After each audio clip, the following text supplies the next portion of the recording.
O Senhor esteja convosco. Ele está no meio de nós. Proclamação do Evangelho de Jesus Cristo segundo João. Glória a vós, Senhor. Naquele tempo, Jesus chegou a uma cidade da Samaria chamada Sicar, perto do terreno que Jacó tinha dado a seu filho José. Era aí que ficava o poço de Jacó. Cansado da viagem, Jesus sentou-se junto ao poço. Era por volta do meio-dia. Chegou uma mulher da Samaria para tirar água. Jesus lhe disse: "Dá-me de beber." Os discípulos tinham ido à cidade para comprar alimentos. A mulher samaritana disse então a Jesus: "Como é que tu, sendo judeu, pedes de beber a mim, que sou uma mulher samaritana?" De fato, os judeus não se dão com os samaritanos. Respondeu-lhe Jesus: "Se tu conhecesses o dom de Deus, e quem é que te pede, dá-me de beber, tu mesma lhe pedirias a ele, e ele te daria água viva." A mulher disse a Jesus: "Senhor, nem sequer tens balde, o poço é fundo. De onde vais tirar a água viva? Por acaso és maior que nosso pai Jacó, que nos deu o poço e que dele bebeu, assim como também seus filhos e seus animais?" Respondeu Jesus: "Todo aquele que bebe desta água terá sede de novo, mas quem beber da água que eu lhe darei, esse nunca mais terá sede. E a água que eu lhe der se tornará nele uma fonte de água que jorra para a vida eterna." A mulher disse a Jesus: "Senhor, dá-me dessa água, para que eu não tenha mais sede e nem tenha de vir aqui para tirá-la." Disse-lhe Jesus: "Vai chamar teu marido e volta aqui." A mulher respondeu: "Eu não tenho marido." Jesus disse: "Disseste bem que não tens marido, pois tiveste 5 maridos e o que tens agora não é o teu marido. Nisso falaste a verdade." A mulher disse a Jesus: "Senhor, vejo que és um profeta. Os nossos pais adoraram neste monte, mas vós dizeis que em Jerusalém é que se deve adorar." Disse-lhe Jesus: "Acredita-me, mulher, está chegando a hora em que nem neste monte, nem em Jerusalém adorareis o Pai. Vós adorais o que não conheceis, nós adoramos o que conhecemos, pois a salvação vem dos judeus. Mas está chegando a hora, e é agora, em que os verdadeiros adoradores adorarão o Pai em espírito e verdade. De fato, estes são os adoradores que o Pai procura. Deus é espírito, e aqueles que o adoram devem adorá-lo em espírito e verdade." A mulher disse a Jesus: "Sei que o Messias, que se chama Cristo, vai chegar. Quando ele vier, vai nos fazer conhecer todas as coisas." Disse-lhe Jesus: "Sou eu que estou falando contigo."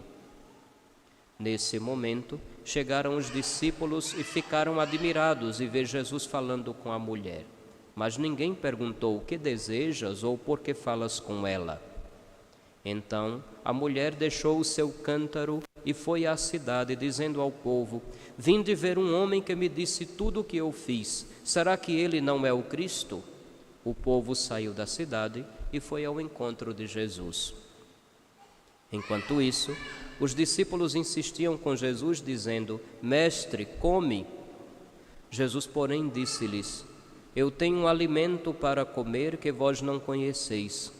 Os discípulos comentavam entre si: "Será que alguém trouxe alguma coisa para ele comer?"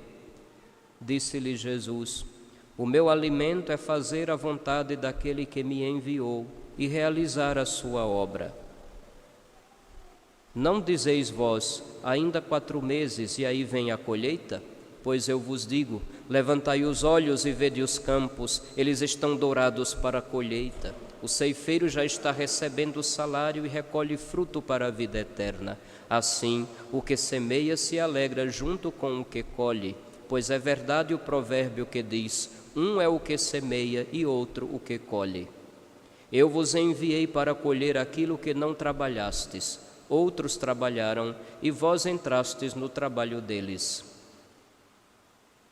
Muitos samaritanos daquela cidade abraçaram a fé em Jesus por causa da palavra da mulher que testemunhava: ele me disse tudo o que eu fiz. Por isso os samaritanos vieram ao encontro de Jesus e pediram que permanecesse com eles. Jesus permaneceu aí 2 dias, e muitos outros creram por causa da sua palavra e disseram à mulher: já não cremos por causa das tuas palavras, pois nós mesmos ouvimos e sabemos que este é verdadeiramente o Salvador do mundo. Palavra da salvação. Glória a vós, Senhor. Per evangelica dicta deleantur nostra delicta.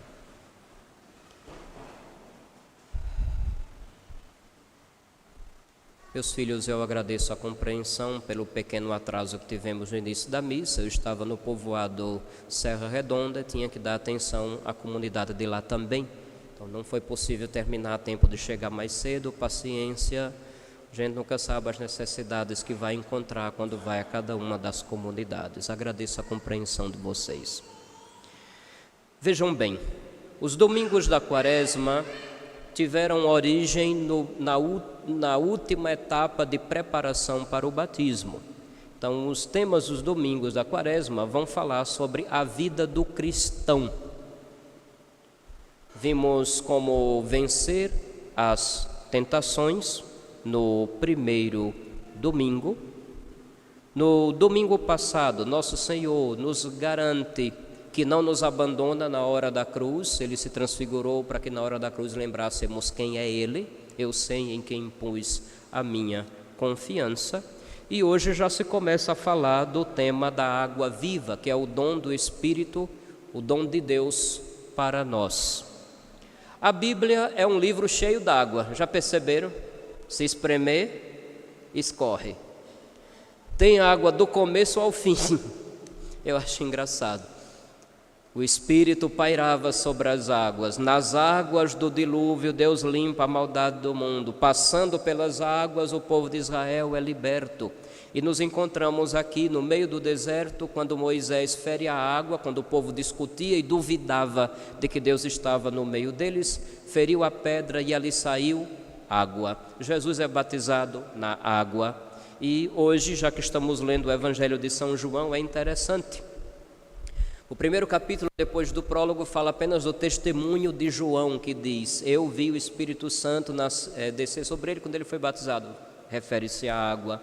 No segundo capítulo, as bodas de Caná, o que é transformado em vinho? A água. No terceiro capítulo, na discussão, na conversa com Nicodemos, o que é que ele diz? É necessário nascer de novo pela água e pelo Espírito. No quarto capítulo que nos encontramos hoje, Jesus está à beira de um poço e de novo se fala da água. A água é vital, nós sabemos disso. Tanto é verdade que quando ficou também como metáfora, como comparação, como figura simbólica, quando nós queremos muito algo de que precisamos, a gente costuma dizer assim: tenho sede, tenho fome, não vejo a hora. Eu não vejo a hora, eu tenho sede de verdade, eu tenho sede de justiça, eu tenho sede de vida digna, sei lá, qualquer um. Por aquilo que anseia de todo o coração, pode-se dizer: tenho sede de tal coisa, ou tenho fome de tal coisa. A linguagem simbólica, portanto, ela é bem significativa. Se isso for uma redundância, por favor, se for um pleonasmo, me compreenda. Você sabe que pleonasmo é você repetir o óbvio, né? Pois bem, vamos ver aqui todo um relato que é carregado de simbolismo.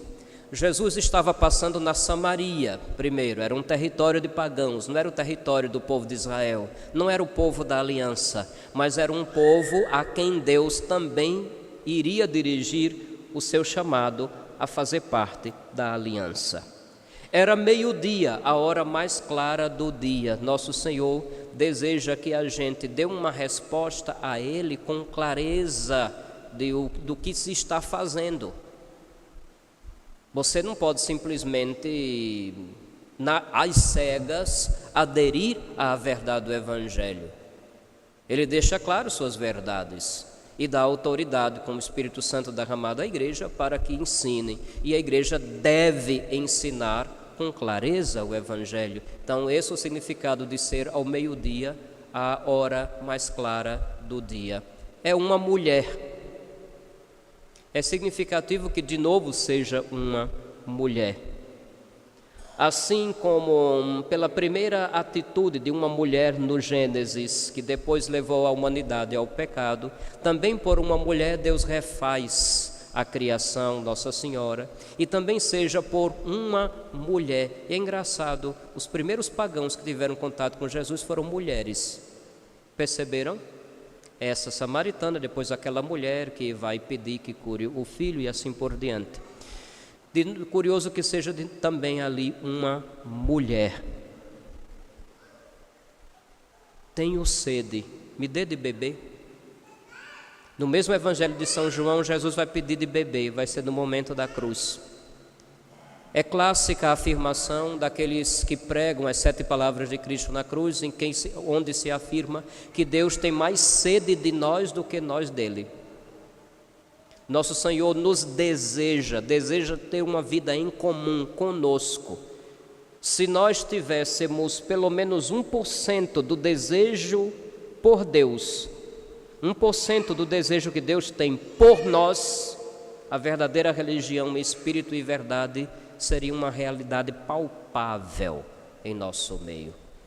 Dá-me de beber. Deus tem sede de nós. Ele vai repetir o mesmo pedido quando estiver crucificado. A mulher se espanta. Como não se espantar? Todo mundo quer inventar a seu modo um jeito de ter a divindade para si. Quando a divindade dá os seus passos primeiro, nos pega de surpresa, nos surpreende. Como isso pode acontecer? Como Deus se rebaixa? Até hoje tem gente que se escandaliza com o mistério da encarnação. Como é que Deus pode se rebaixar a esse mundo cheio de maldade? Como? Você, sendo judeu, pede a mim de beber, que eu sou uma samaritana. Era impossível os dois se darem. Os samaritanos eram um povo formado de uma mescla de antigos hebreus com outros pagãos. Era um tipo de religião onde valia tudo, onde o Deus de Israel era como se fosse mais um entre tantos, digamos assim. Nosso Senhor, então, parte do tema da água física e da sede física para uma outra água e para outro tipo de sede. E eu já dei as dicas agorinha. Se tu conhecesses o dom de Deus e quem te pede dá de beber, tu que pedirias? Ele te daria água viva. A primeira reação quando nos deparamos com a ação de Deus é a incredulidade. É não acreditar que aquilo seja de verdade. Veja, a mulher fez uma piadinha com Jesus naquela hora, ela não acreditou. Ela fez assim: o senhor não tem nenhum balde? Eu tenho, você não tem. O senhor não tem nenhum balde, onde é que vai ter essa água? A gente não acredita quando Deus nos faz suas propostas. Por acaso você é maior do que quem deu o poço? Você não tem balde, você não tem poço. Eu tenho balde, eu tenho poço. Eu estou seguro do que quero. Sempre dizemos a Deus: mas por que o Senhor está fazendo isso aí? Por que esse padre está dizendo essas coisas? O que é que tem a ver?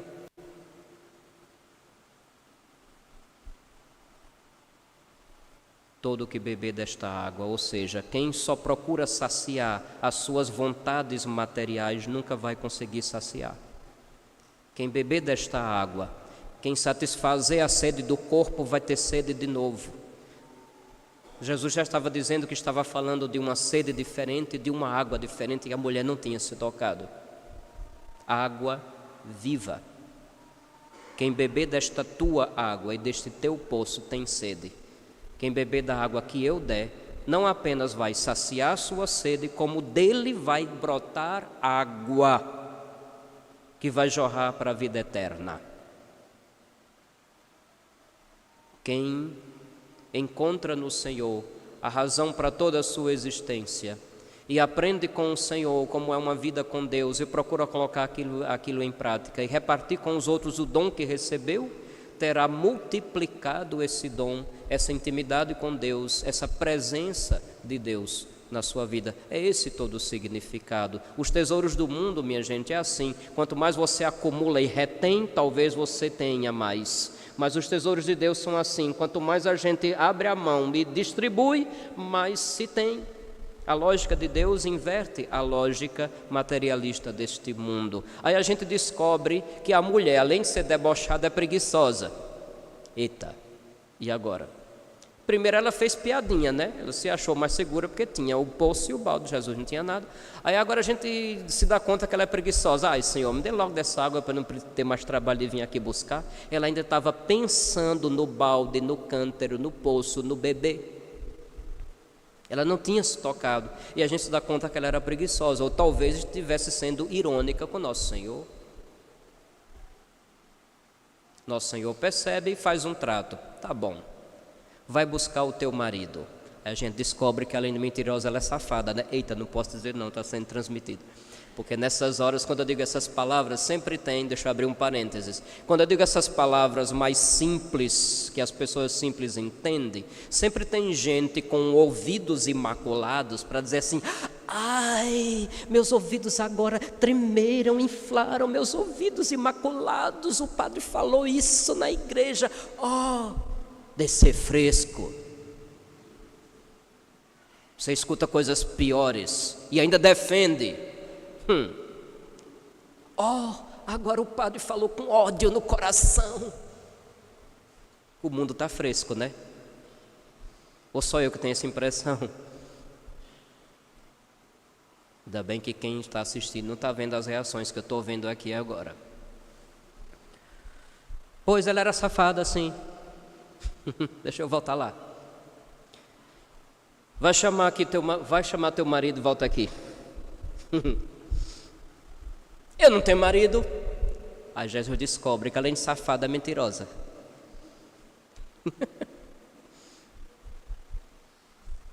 Agora você falou a verdade. Não tem mesmo, não. Você já teve 5, já está no 6º e o que tem agora não é seu. Acusou-a do seu próprio pecado, colocou-a diante dela às claras o espelho. O que isso quer dizer? Isso tem significado. Não se trata apenas de marido no sentido de um homem e uma mulher se juntar para, quem sabe, ter filhos, uma família e se autossustentar. O significado vai para além. O marido o que é um casamento? É uma aliança, ou não? Não é à toa que mesmo nas culturas que não são cristãs adotaram o costume de colocar um anel, simbolizando o compromisso de vida, a aliança que fizeram. A aliança é pacto, é acordo, é comunhão. Traduzindo, é como se Nosso Senhor jogasse na cara da mulher: você já fez compromisso de vida com vários outros, nenhum preencheu seu coração.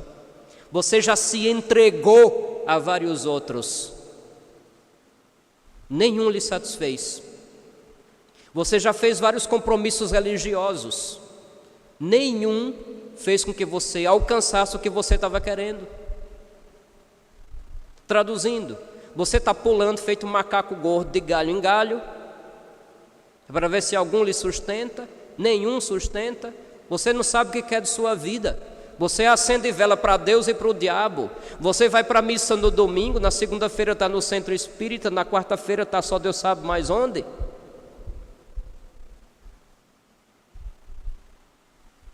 Falta de compromisso. Se compromete com todos e ao mesmo tempo não se compromete com ninguém nem com nada. Você está perdido. É esse o significado. Quem são os seus, entendam a expressão, quem são os seus maridos? Ou seja, com quem você está se comprometendo, sabendo que é uma roubada? A quem você está se entregando?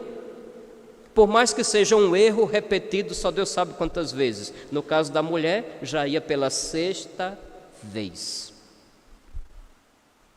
Nos comprometemos com muitas coisas que achamos que vão preencher, vão dar o que a gente quer. Na maioria das vezes queremos coisas, achando que as coisas vão, quem sabe, nos dar felicidade. Tem gente que projeta a sua felicidade numa casa, outro num carro, outro no dinheiro, outro na saúde, outro na satisfação sexual, outro no vício. Só Deus sabe mais onde se vai buscar. A quem ou a que você tem se entregado? E está sendo sempre uma batida de testa na parede. Vai chamar teu marido. Eu não tenho marido. Você disse a verdade. Já teve 5. Que tem agora, não é ele. Claro que quando uma pessoa é desmascarada, ela muda de assunto. Ou será que é só lá em Israel que isso acontece? Geralmente é assim. Quando fica evidente que a pessoa foi desmascarada, ela muda de assunto. Senhor, vejo que és um profeta. Aí ela desvia o assunto de sua vida pessoal, moral talvez, e provoca o assunto de religião. Vejo que és um profeta. Nossos pais adoraram aqui.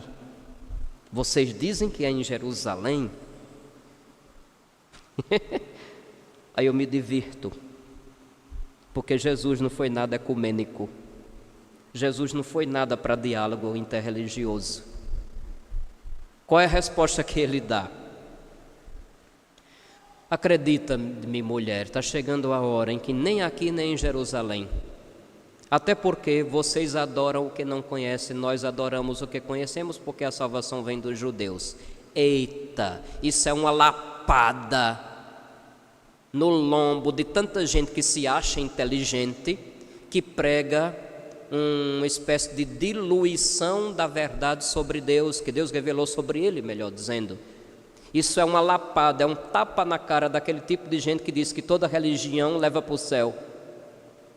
Isso é um tapa na cara que diz, falou de Jesus, eu estou dentro, mesmo que seja tudo cheio de heresia. Isso é uma lapada. Vocês adoram o que não conhecem. Nós adoramos o que conhecemos. Nós poderíamos atualizar isso de diversas formas, mas se eu for dizer elas abertamente aqui numa transmissão, pronto, eu vou ser bombardeado de novo. Mas vocês já entenderam, está todo mundo caindo na risada, pelo menos os daqui da frente, os lá do fundo eu não sei, é porque já entenderam. A verdade é verdade, acabou. Tudo religião não é igual não, até porque a única religião verdadeira quem faz é Deus, Ele que dá os passos para se religar conosco. Como eu disse ainda há pouco, Ele tem mais sede de nós do que nós dele.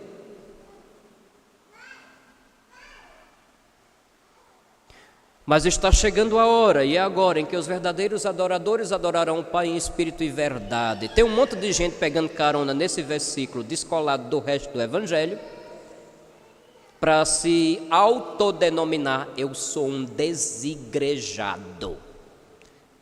Isso é um fenômeno muito comum entre o pessoal que pula de seita em seita protestante, uma atrás da outra, até que se auto-intitula desigrejado.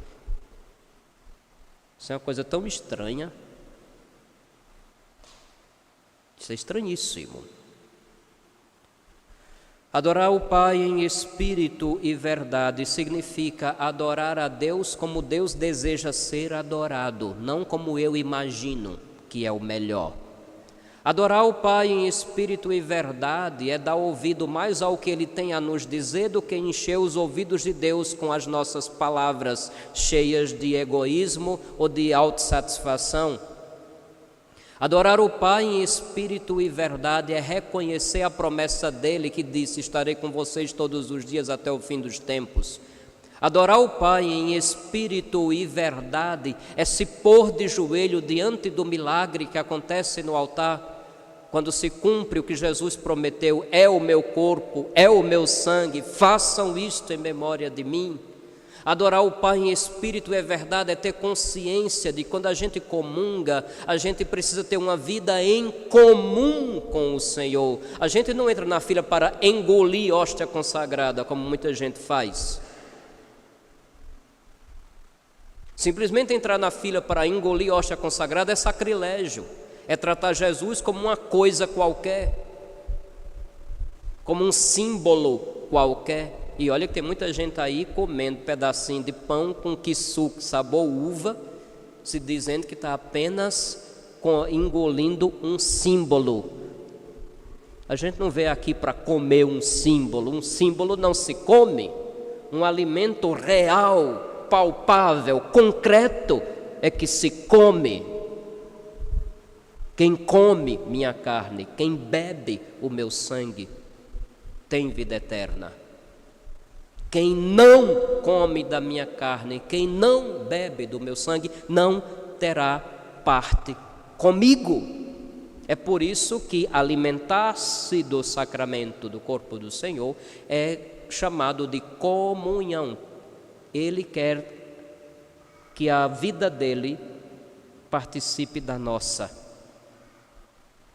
Assim como nós também, na aliança, devemos desejar que a nossa vida participe da dele. Comum união. A palavra comunhão significa isso, comum união com Jesus. Isso é adorar o Pai em espírito e verdade. Depois as consequências de se adorar o Pai em espírito e verdade. Quando termina a missa, comungamos e voltamos para casa, não voltamos mais sozinhos.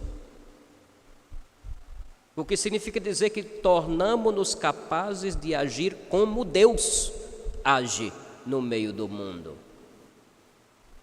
Isso é adorar o Pai em espírito e verdade, tomar parte do seu sacrifício, carregar em si a graça que o sacrifício dá e viver em consequência desta graça. Sei que o Messias virá, Jesus se revela, sou eu. Essa é uma fórmula clássica já no Antigo Testamento. Quando Deus se revela a Moisés, vai dizer, eu sou. Quando Jesus, várias vezes no Evangelho de São João principalmente, revela-se na sua divindade, vai dizer, sou eu ou eu sou. Essa expressão vai aparecer várias vezes no Evangelho de São João, que entre os evangelistas é quem mais afirma a divindade de Cristo. A divindade de Cristo não foi uma decisão do Concílio de Nicéia em 325, porque o imperador Constantino teria mandado. Os apóstolos já acreditavam. Se não acreditassem, não teria escrito o Evangelho do jeito que o Evangelho foi escrito. Só um ignorante que age de má fé, com desonestidade intelectual, chegaria à loucura ou à sandice de dizer que foi Constantino que fundou a Igreja Católica e obrigou todo mundo a acreditar que Jesus é Deus. Eu ia usar uma expressão cearense aqui, mas não vou usar não, porque se eu usei safado ainda há pouco, já teve gente com os ouvidos imaculados aí, inchando, inflando e reclamando. Se você for usar outra expressão, é com rasgar mesmo. Ele tem um alimento, ele tem a água viva, ele nos quer dar esta água viva. Uma vez que a gente experimenta e começa a viver essa comum união com Jesus como consequência depois da Santa Missa, a gente se torna luz, testemunha, aquela água viva que Ele pôs em nós começa a transbordar, ou seja, chega aos outros. Muita gente, pelo testemunho da mulher, veio e teve também um encontro com Jesus. Agora não acreditamos não somente porque tu testemunhaste, mas porque nós também experimentamos. É o que falava em Nabuco. Ele dá graça, os tesouros do céu a gente partilha e aumenta mais ainda, se multiplicam. O meu estilo de vida deve provocar o mínimo de curiosidade em quem convive comigo, ou não? O meu estilo de vida deveria fazer as pessoas se interessarem por Jesus, ou não? A forma como eu ajo e reajo dentro de casa, fora de casa, no trabalho, na escola, nas funções que eu exerço, no trato com a vizinhança, deveria no mínimo fazer as pessoas ficarem curiosas e perguntar, mas por que você é diferente? Aí é a ocasião para anunciar Jesus, para evangelizar. Foi o que aconteceu na vida daquela mulher que se encontrou com o Senhor e cheia já daquela água viva foi dizer aos outros, foi testemunhar e assim atraiu muitos a Jesus. Todos queremos uma vida que tenha sentido, todos queremos satisfazer os desejos mais profundos do coração. Muitas vezes nos iludimos, projetando essa felicidade ou essa realização da própria existência em coisas que depois vão se revelar como experiências falhas. Muitos de dentro da igreja deveriam dar o testemunho. Às vezes acontece o contrário. Pessoas que deveriam dar testemunho, aqueles que propõem essas coisas que estou falando, não dão testemunho e faz com que muita gente desista, decepcionado, e saia da igreja, não venha mais à missa, não comungue mais, e não reze mais, e não queira mais saber de Jesus. Infelizmente tem gente incoerente em todos os lugares.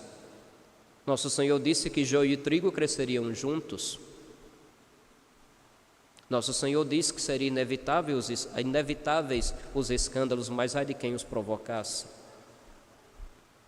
É triste quando pessoas que no convívio deveriam mostrar a diferença são iguais ou piores do que os piores ateus ou pagãos.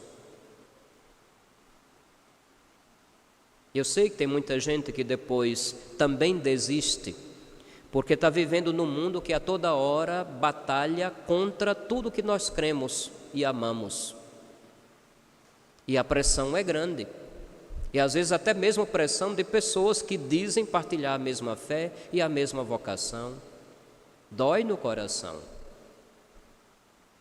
Dói no coração quando a gente tenta dar um testemunho e as pessoas que não conseguem dar ficam diminuindo o nosso esforço. Dói no coração. É por isso que a gente precisa, todos os dias, pedir uma graça daquela presença constante de Nosso Senhor entre nós.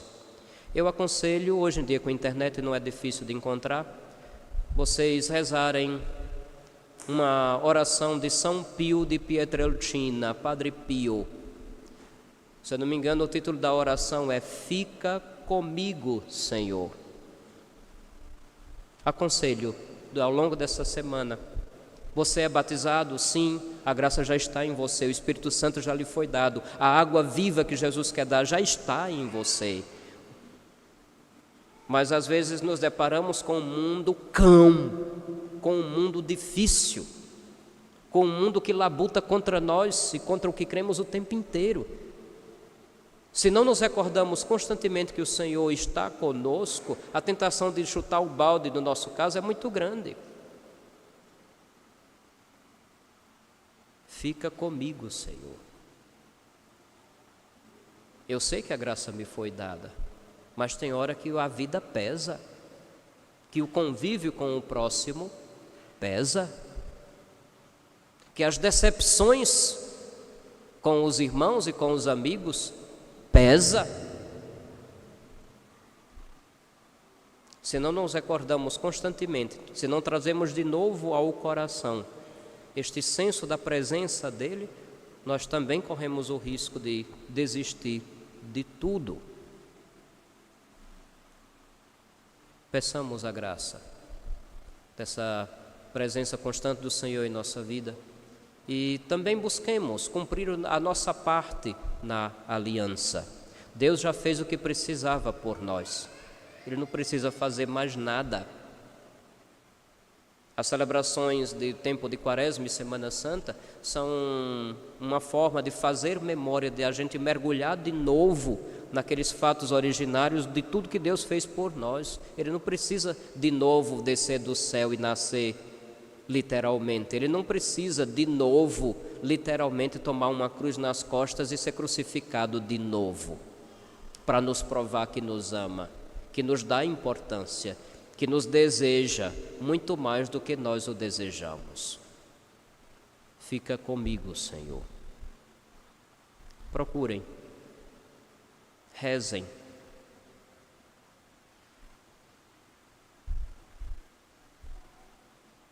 Depois que encontrou o Senhor, aquela mulher é dita assim: ela deixou o cântaro ali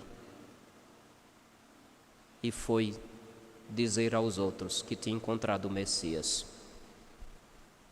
Depois que encontramos o Senhor, meus filhos, as necessidades de satisfação material e física ficam para segundo plano.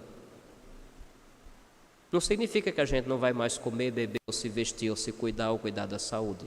Vão continuar. Mas elas vão se submeter a algo maior.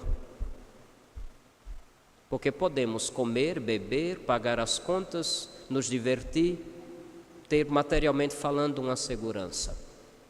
Mas isso ainda não será suficiente. Jamais conseguirá preencher o nosso coração. Porém, se encontramos o Senhor, tendo ou não tendo as outras coisas, isso aí já não terá a mesma importância que dávamos antes e que tirava a nossa paz por tanta preocupação.